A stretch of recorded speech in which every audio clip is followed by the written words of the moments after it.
Today, Scott Raymond Dozier was scheduled to be executed by lethal injection in Nevada's Ely State Prison.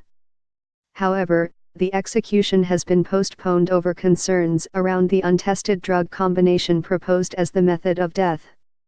The postponement is the latest incident in a series of controversial state executions carried out in the United States this year, and brings to the foreground many concerns and ethical issues around state execution, not least the use of the death penalty itself.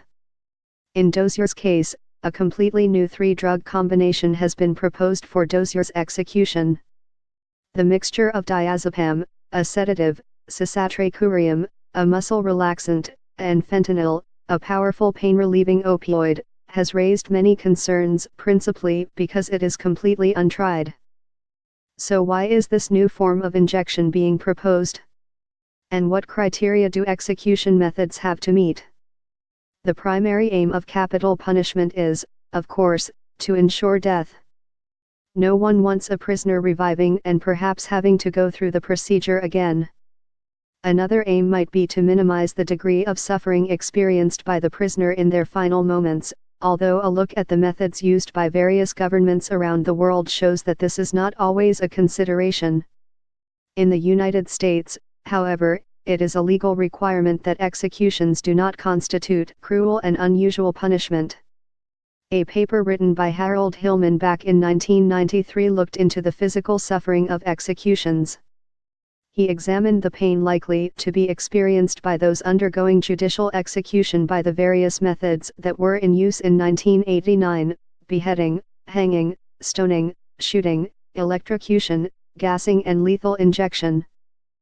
The paper concluded that, with the possible exception of lethal injection, all these methods were likely to cause extreme pain. Hillman's important caveat was that the injections had to be administered successfully. In the U.S., shooting, electrocution, gassing and lethal injection are all still legal methods of execution. However, most of states that still have the death penalty favor lethal injection. Capital punishment by deliberate poisoning is hardly something new. In 399 BC, Socrates was famously condemned to death for corrupting the youth of Athens and chose to drink hemlock as his punishment. From Plato's account of the death, it appears to be relatively pain-free. There must have been something else in the lethal mixture, as hemlock poisoning is a very unpleasant way to go. The exact recipe used by the ancient Greeks is not known.